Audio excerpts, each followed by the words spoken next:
Vidéo 29. Vidéo 29. La prédestination versus la théologie.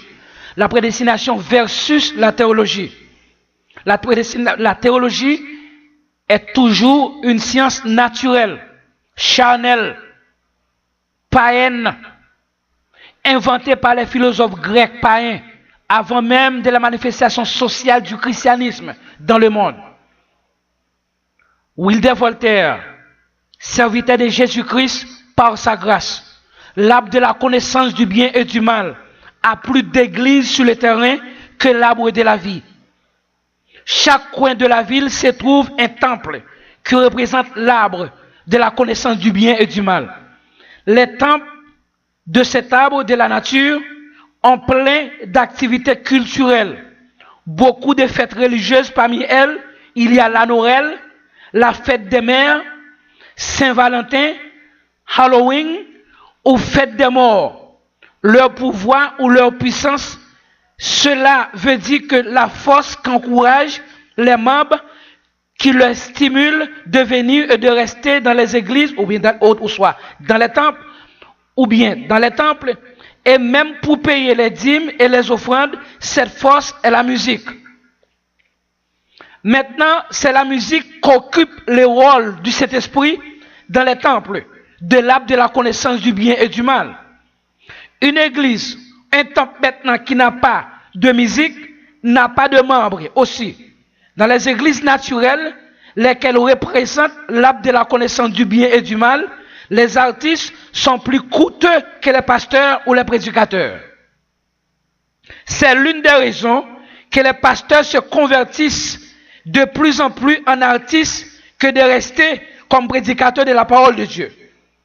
Par exemple, avant même de commencer la croisade, les organisateurs assurent d'abord l'argent des artistes et ensuite, s'il y a un reste, on le donne au prédicateur ou s'il n'y en a pas, on considère le prédicateur comme quelqu'un qui travaille par la foi et Jésus lui donnera sa part dans le ciel. Je répète, c'est l'une des raisons que les pasteurs se convertissent de plus en plus en artistes que de rester comme prédicateurs de la parole de Dieu.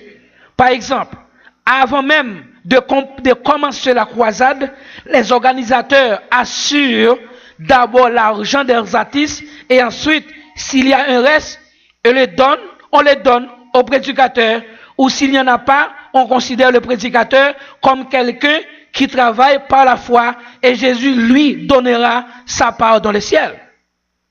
Tandis que dans l'arbre de la vie, les prédicateurs ou ceux qui enseignent la parole doivent recevoir un double honneur. Dans l'église qui représente l'arbre de la vie, les chanteurs dépendent des pasteurs ou des enseignants de la parole. Dans l'église qui représente l'arbre de la vie, les chants doivent se soumettre. Les chants doivent se soumettre aux enseignants de la parole. Ce n'est pas une question de 3 heures de temps pour chanter, pour danser, pour voltiger, pour parler en langue, pour recueillir des offrandes, pour recevoir les dîmes, pour donner des blagues en faisant rire les gens, en convertissant le temple en un lieu de diversion, puis après être fatigué, on donne maintenant tout en courant 45, 30 ou 25 minutes pour le message de la parole. Ce type de désordre appartient aux églises de l'arbre de la connaissance du bien et du mal. Parce que c'est une église de la chair, de diversion, où il y a des compétitions de vêtements et de voix. Dans les églises naturelles, les seuls chefs sont les maestros de chorale, les artistes. Ici, on parle des guitaristes, des pianistes, des percussionnistes, des trompettistes, des saxophonistes, etc. Et les pasteurs, les enseignants viennent après. Dans les répétitions des chants, les membres de chorale, les chanteurs, non seulement ils viennent à l'heure exacte à la répétition, et aussi on soumis aux ordres des maestros. Si tu ne viens pas à l'heure, tu ne chantes pas dimanche. Comme chanter, c'est pour faire voir aux gens que je sais chanter, j'ai une belle voix, c'est une démonstration extérieure. Je me soumets aux ordres du maestro. Tandis que dans les études bibliques, tous ces chanteurs-là, qui sont très obéissants à le maestro, ont disparu, ne se présentent pas. Chacun a un problème différent ou chacun a une excuse différente pour ne pas venir aux études de la parole. Les jours d'études se passent comme des jours de grève ou de deuil.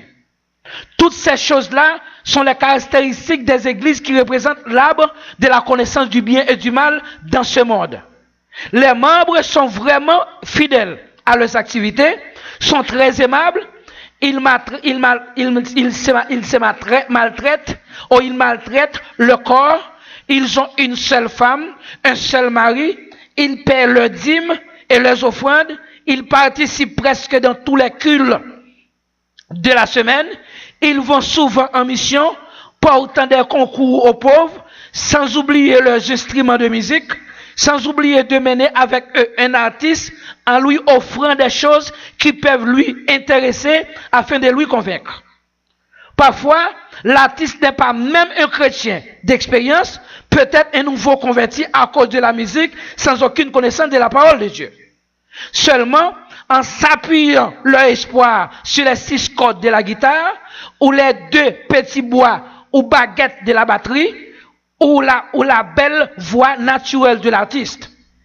Après avoir assuré la présence d'un artiste dans les voyages missionnaires, maintenant, on cherche quelqu'un qui a la capacité intellectuelle ou qui a plus de formation théologique pour mener avec nous sans rien lui offrir parce que c'est pas la foi qu'il va le faire. Il recevra son chèque dans le royaume du Christ.